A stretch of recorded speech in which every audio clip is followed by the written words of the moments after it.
Hi there. We're ready to start looking at several examples that are considered epic poems. We're starting here with the epic poems attributed to Homer, although there are some who may argue that Homer didn't write Iliad and Odyssey. He generally is given credit. And these are said to be the two epics on which Western civilization has been built. So Homer is extremely widely quoted. And if you look to the left of this page, this last item, I always find these interesting, says maybe he hasn't been quoted more than Shakespeare, but he definitely is hugely significant. We'll read his background here in a minute. Before we start, I want to point out to you, now I'm going back to the top of the page, you'll see my pen, that what you're about to read has been translated. So, originally written, you and I wouldn't be able to decipher any of it. We have experts, like in this case, Robert Fitzgerald, to translate it for us. You have to watch if ever you look online and try to find a version of Iliad. Say, for instance, you forgot your handout, or you don't have your handout. Not usually the case since yours are all online. However, if it did happen, or you wanted to read more of it, and you went to a bookstore or onto Amazon, when you pull up something like Iliad, you're going to see a lot of different versions and a lot of different translators. Robert Fitzgerald tends to be the translator most used for kids your age. It's a very user-friendly version. I've seen others and started to read them and quickly have decided that's not what I'm going to read. I'm going to find a more user-friendly translation. So depending on where you are, what you're looking at, if it's online, always look for the translator. From one translator to another, there will be certain differences. Okay? And we don't need to get into that a whole lot. Just know that you can't just pull up any version of Iliad or an audio version on YouTube.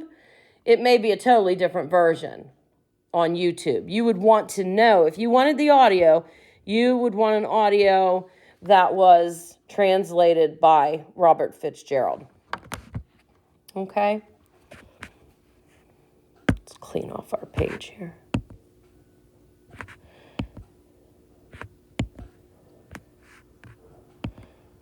Forgive me, I struggle with this program and I don't use it a whole lot. So as far as Homer's concerned,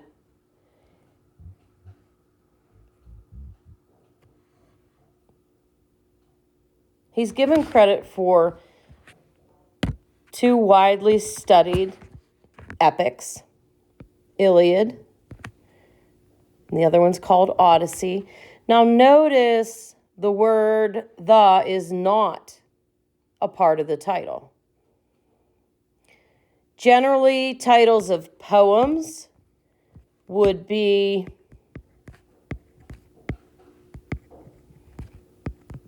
enclosed in quotation marks. As such, however, Iliad and Odyssey are so long poems tend to be, like you see in the fourth line there, long poems are italicized. If you're writing by hand, instead of italics, you could underline.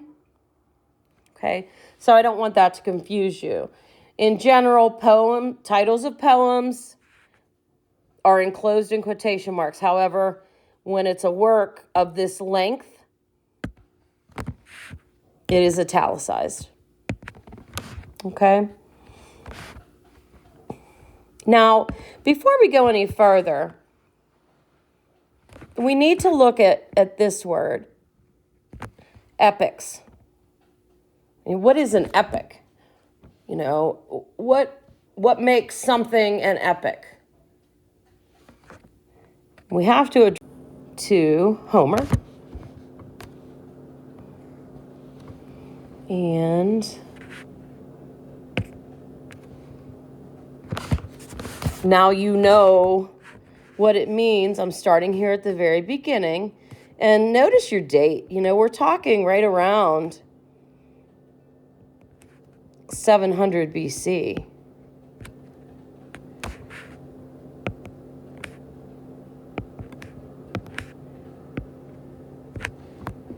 Just to put things into perspective. You know, the Greeks did have an alphabet, and they did write things down, but you can Google the Greek alphabet and look it up. Some of the letters look the same as our letters. Like, here, I'm over in the right side. I'm over in the right side here. I don't know. My pencil's not working for some reason. Okay, there it is. Alpha, beta, gamma, delta, epsilon, and so on.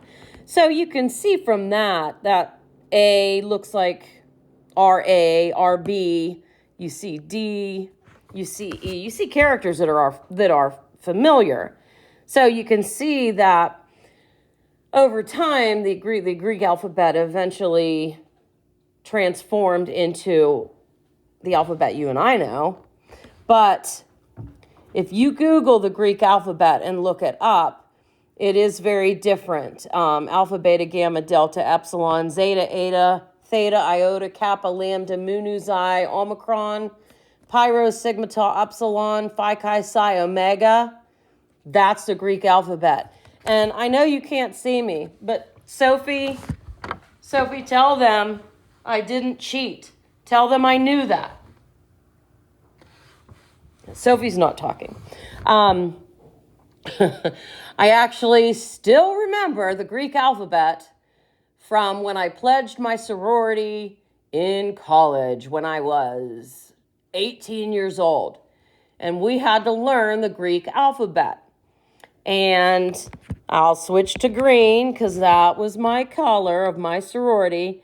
My coat said alpha, and then this is sigma, and then this is tau. All right, if you wrote that out, some things you never forget. Alpha, sigma, tau, AST. That was me. I still have the big fancy coat up in the attic. I was so proud of that coat. So when you see on college campuses the Greek letters for fraternities and sororities, you'll see them on people's clothing. You'll see them on houses. And some of the letters look familiar and some do not. Those are the Greek letters. That's the Greek alphabet. And your fraternities and sororities are said to be Greek organizations. All right? And if you go to college and you pledge a fraternity or sorority, I promise you, well, I don't know. It might be different now. They probably don't, I don't know. Maybe they don't make you do a whole lot. We had to do an awful lot of things over the course of 6 weeks when we were pledging. It was a lot of work.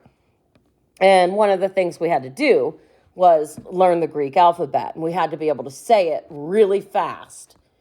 Probably shouldn't tell you this. They'd light a match. the people who were already in the sorority. They'd light a match, and you had to say it 3 times before that match would get down to their fingers and start to burn. So you had to be able to say it really fast. Now, I'm certain that they don't do that in 2022 because that is, to some degree, known as hazing and illegal. You know, you've heard of hazing incidents gone wrong where, you know, it's the things are way worse than having to learn the alphabet and say it fast. But, you know, to some degree, that is still hazing, you know, anything they tell you to do. But if you go on to college and do join a Greek organization, you will learn the alphabet, I would suspect. Okay? So, back to Homer and these 2 great epics. Let's just read through this. They were an essential part of the ancient Greek world.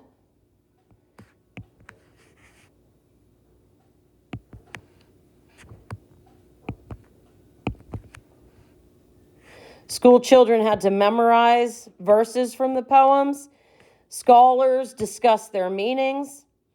Alexander the Great slept with a gold-encrusted copy of the Iliad under his pillow. Okay, but we don't know really anything about Homer at all. We know very little. It's a lot of theory. It's a lot of guessing. Okay, nothing much has changed today. Legend and mystery abound in the life of Homer. According to one of the most persistent legends, Homer was blind. However, some scholars have pointed out that the ancient Greeks typically depicted a sage, a very wise man, or a philosopher, a great thinker, as a blind man in order to emphasize his exceptional inner vision. All right? So sometimes, though physically blind, a sage or a philosopher had inner wisdom. Physically blind, but they possessed inward sight. And that's an important idea. So let's go ahead and mark that.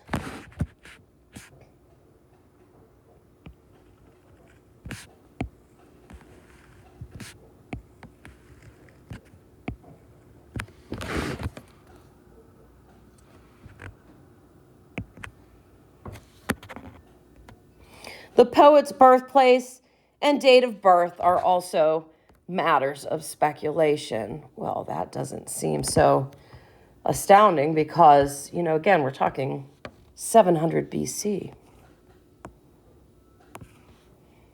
For centuries, scholars even debated about whether Homer ever really existed. You know, we get some of the same type of haters, you know, when we talk about Shakespeare. Okay, so you can follow my arrow. Today, most scholars agree that the author of the Iliad and the Odyssey, again, notice only Iliad is italicized. Only Odyssey is italicized. The author was indeed a man named Homer who lived sometime between 800 and 600 BC and was born either in Western Asia Minor or on one of the nearby Aegean or Greek islands.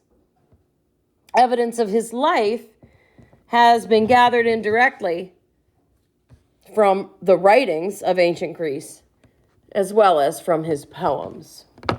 Okay? Now, I want to check one thing before I tell you. I think we're talking about the modern area that you and I know as Iraq.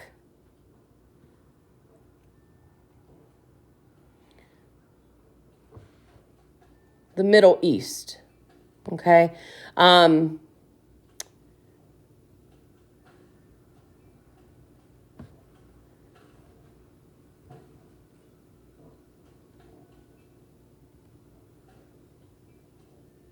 Italy, Greece, Albania, Macedonia, Bulgaria, Turkey, Egypt, Libya, Israel, and Lebanon.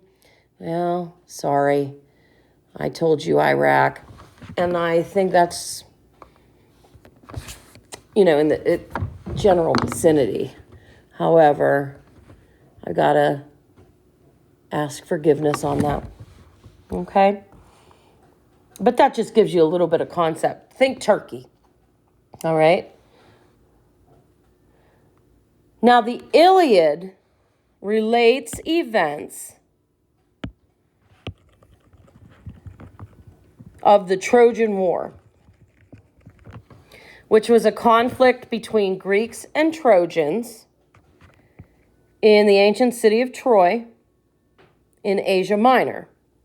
Most historians do believe that some sort of war really did take place between Greece and Troy around 1200 BC. Okay, we need to elaborate a little bit about that. So if you have a place where you can make a text box off to the side here, that might work well. You could say here, think Turkey, Middle East, okay?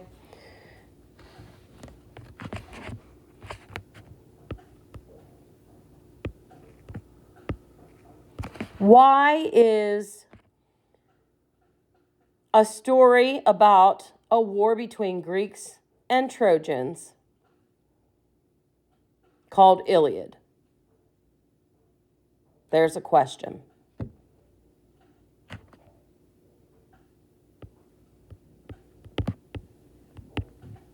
Troy, sometimes referred to as Ilium. Okay? Ilium, also known as, AKA, Troy. So maybe that's a good example of one of our characteristics of an epic. If you remember, I said the writing style is very formal.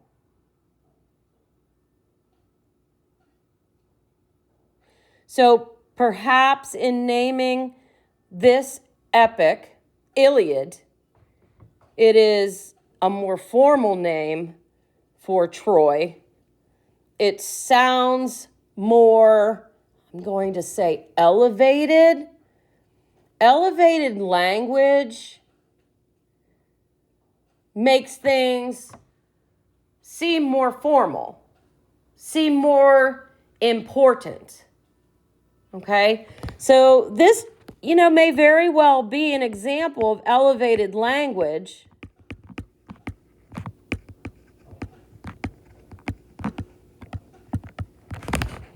But also that formal writing style,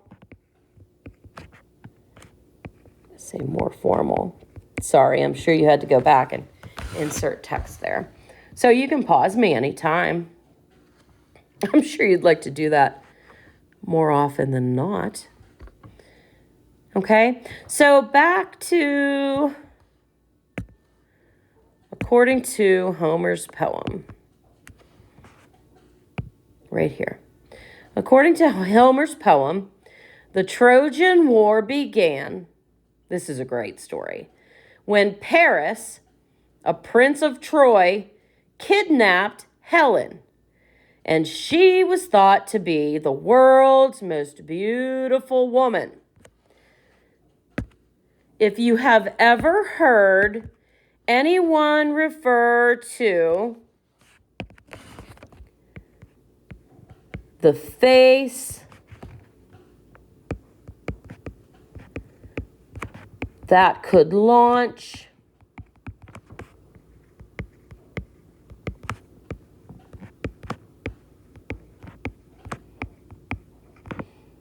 a 1,000 ships,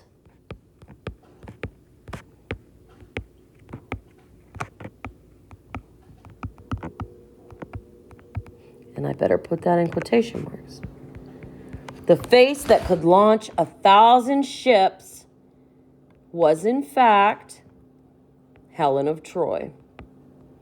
So she would often be referred to as the face that could launch 1,000 ships. She was so beautiful that her face did, in fact, eventually launch 1,000 ships. Let's go back to the story. This is a good one. I said that already, but I just love it. I just love this one. So, do you remember how we talked about in ancient Greece, there were these different city-states, and they were very close in proximity to one another. That led to some conflict now and again, but oftentimes they would also band together. And remember that each one had its own king. Remember also that we said if a king left his or her city-state to go help another king or to go do battle away from home, usually to help another king, then his city-state was vulnerable. There was a good chance that when that king returned,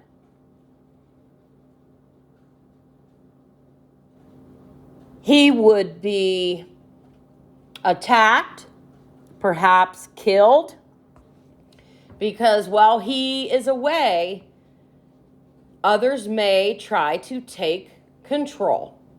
And that is actually something we see when we read Odyssey. The section we read, one of the sections, does in fact contain just that. And it all stems from this story about Helen, the face that launched 1,000 ships. All right? So let's start at the very beginning with Paris, a Trojan prince. He was a prince from Troy. And I feel like the story goes, if you have more detail, I feel like the story goes, for some reason, the Trojan princes, one being Paris, okay, went to visit King Menelaus, right here in your text, I'm circling it, went to Menelaus, and I don't remember the reason, okay? But when they left, Paris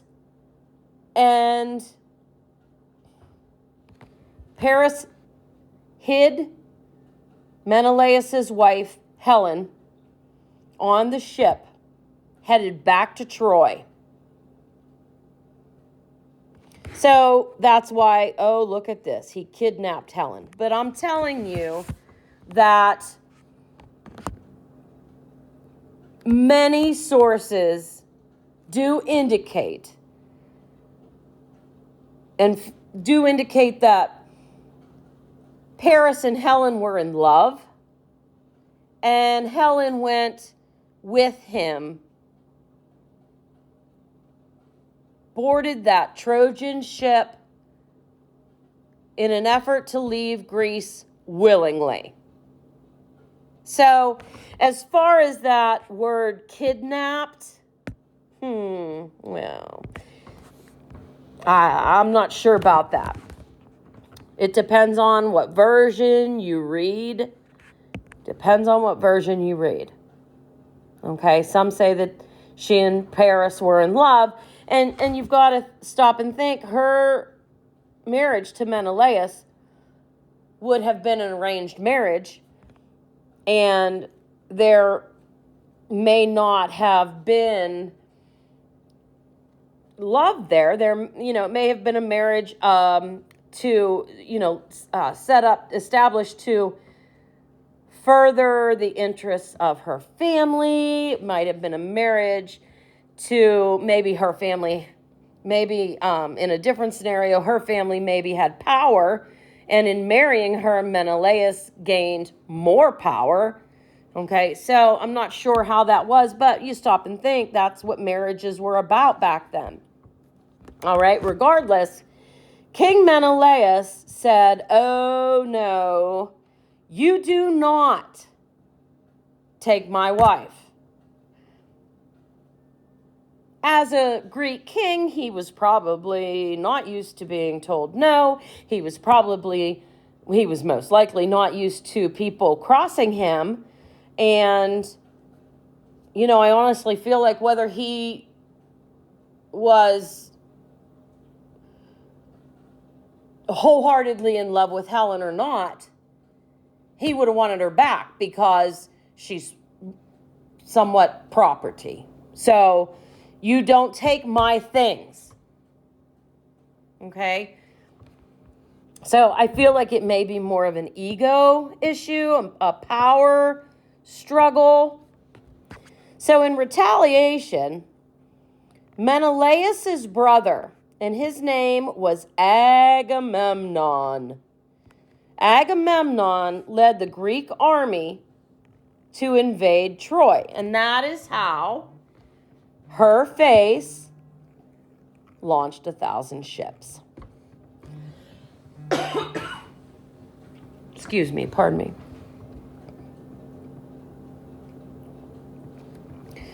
Now, other Greek kings went along. One in particular we'll read about later, Odysseus. You're going to see him, excuse me, a little bit in Iliad, but he is the protagonist of Odyssey. So he plays a bigger role in Odyssey than he does in Iliad. However, even in Iliad, Odysseus is a key player. Odysseus is known for his wisdom. So which god or goddess would really like him? You stop and think. Which god or goddess, excuse me, gang, I'm sorry, would have favored Odysseus? Because he was known for being very wise, very smart, very clever. He was known for his wit.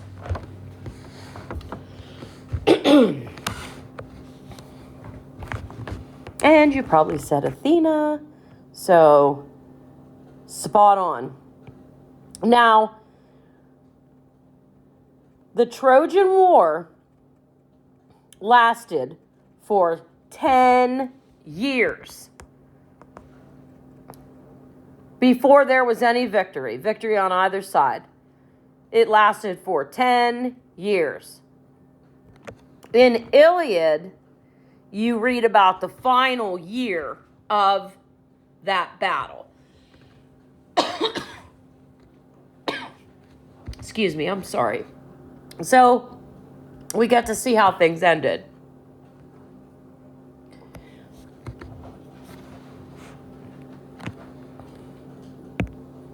Now let's get this last section taken care of. Homer was able to draw on a rich oral tradition of stories about heroes and gods. That's why we needed to know about the Greek myths. That's why we needed that information. It's the foundation on which these epics are built. And it will give you a deeper insight into what's going on, a better understanding of the dynamics of the epics. Many scholars believed he composed his epics orally, despite their great length and complexity. And we already said Homer could probably not read or write. He was probably illiterate. We should highlight that. That would be on a test. He may have had someone else write it down. He was likely may have been illiterate.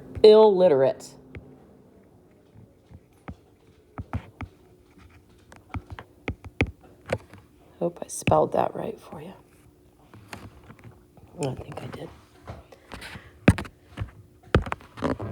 Okay, gang, that's enough for this video. I'm going to continue coughing, I think. So I'm going to take a break here. But this will get you through Wednesday. And tomorrow is Wednesday, so today's the 18th. Looking at my watch. So this will get you through Wednesday, the 19th. And at least this way we're able to start. And then you can work these videos in with, Membing time, AR time, whatever Mr. Galera tells you to do. So you take care, and I'll see you soon. Email me if you need help. That first. So I'll probably regret having chosen this super awesome pumpkin background, because I'll probably want to use this next year in the spring or something. But it's what I have now, and I'm enjoying it. So here we go. We need to take some notes. And you can be taking these notes in Cami. That first page in the top right where we talk to the right of where we talked about a translation and the translator. You have room there. You could put a text box. We need to go over the characteristics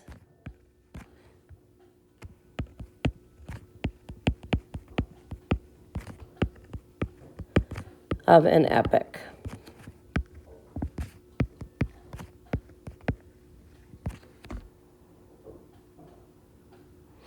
We still use the word. We say things like, that was an epic fail, or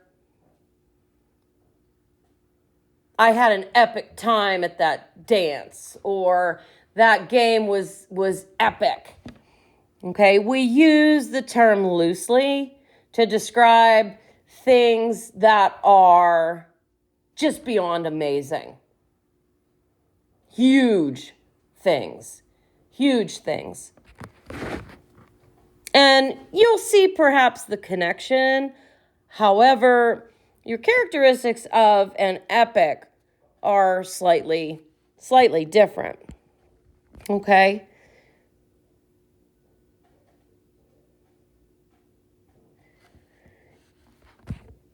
For starters, an epic is a long narrative.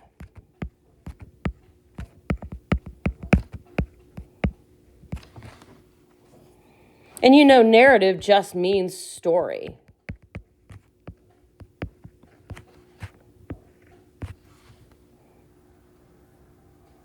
Okay?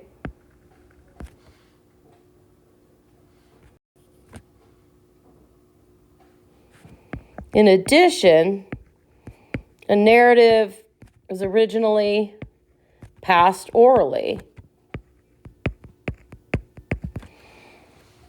When we go back a page and we look at Homer's background, we're going to read just that. We're going to read that Homer probably did not write at all. Most likely he was illiterate. He was an oral poet. And people would gather in what was called the agora in ancient Greece, which is basically the marketplace. And over, they would listen to the oral poet share this long story.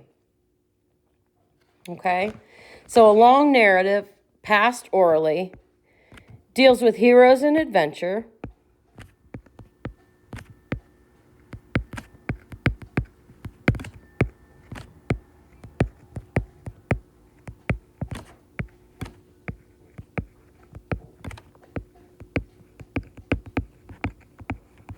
Okay.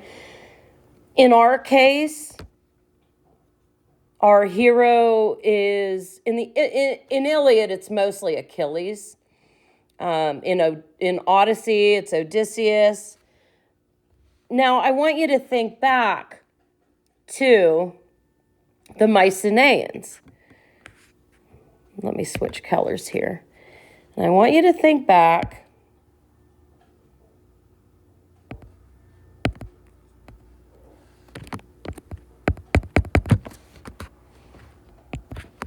to the Mycenaeans.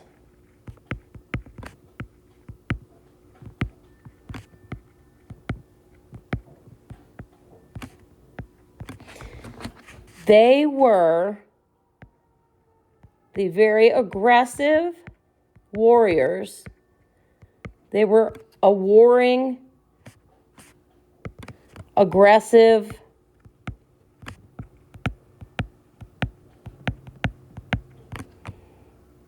people. And when we talked about them, as such, we said that the fact that they were warring and very aggressive people led them to value things like bravery,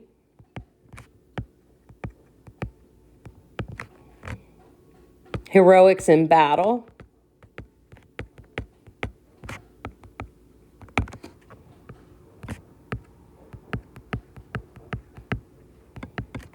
death in battle,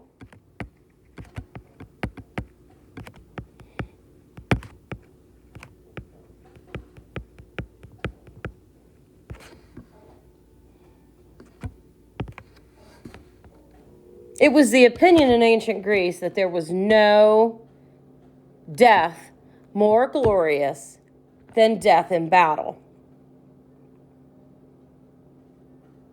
And that's hard for you and I sometimes to grasp. But to them, there was no greater death than death in battle. In addition to that, there was nothing greater than to become immortal. We just studied the gods and goddesses, and a lot of them were immortal. But through death in battle, immortals could live forever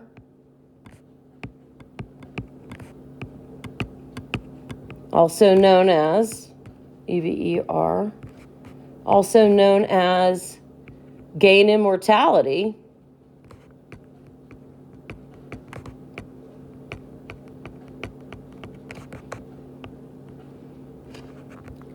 through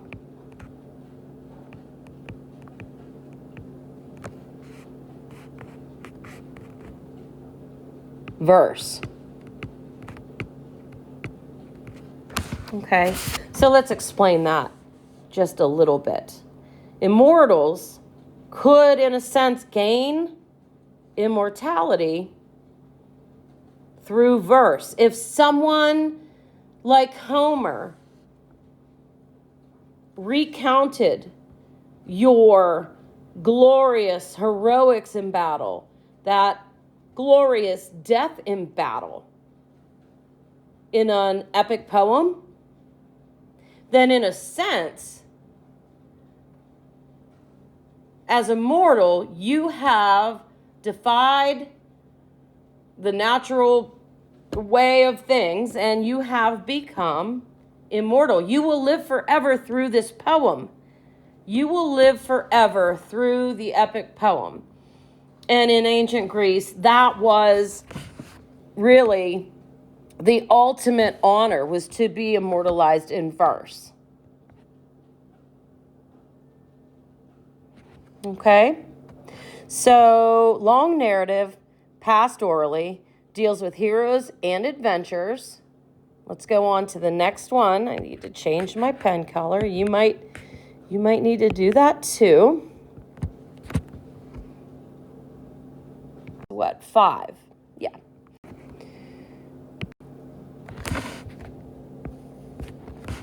The next thing has to do with setting.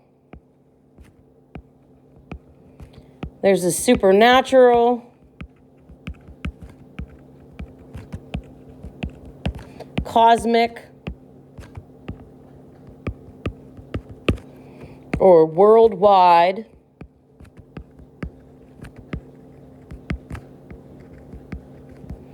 setting.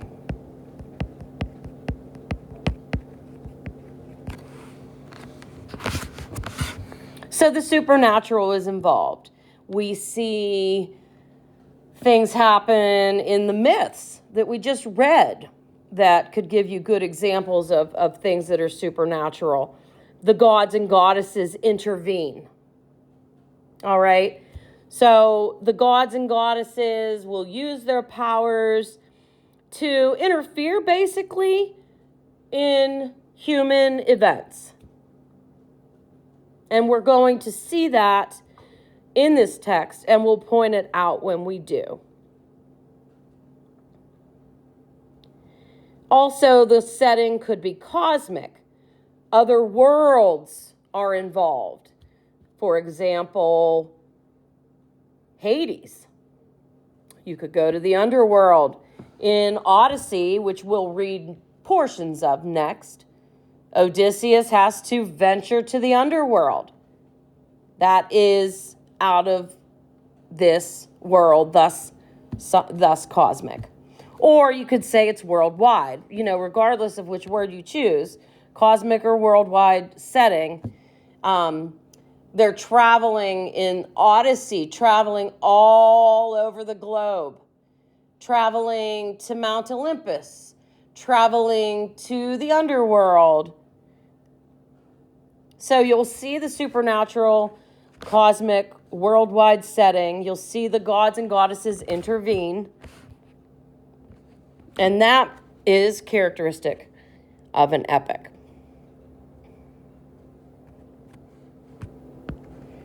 Now, the next thing has to do with the writing style. Epics are very formally written. They're not funny. Don't get excited waiting for the funny part, because there isn't one. You're dealing with events that are so important. They are dealt with accordingly. We're talking about life and death. We're talking about honor. These things are of the utmost importance, and likewise, they are treated with respect, and thus the style in which an epic poem is written, it's very formal. Okay?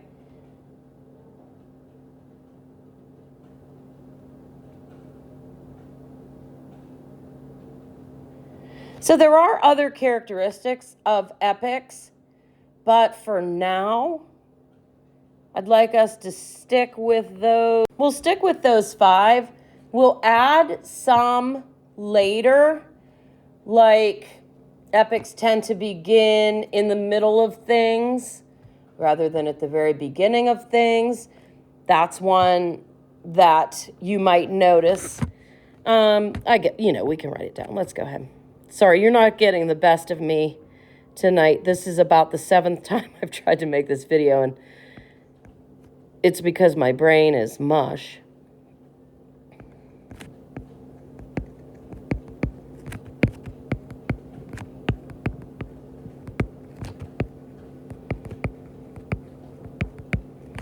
Now for that one, which I don't usually give you right off the bat, which is fine.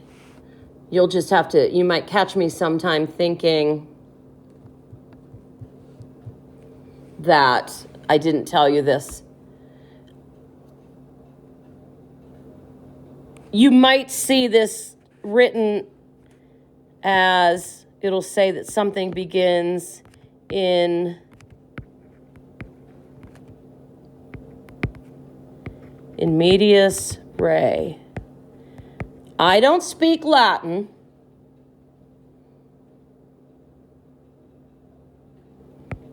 But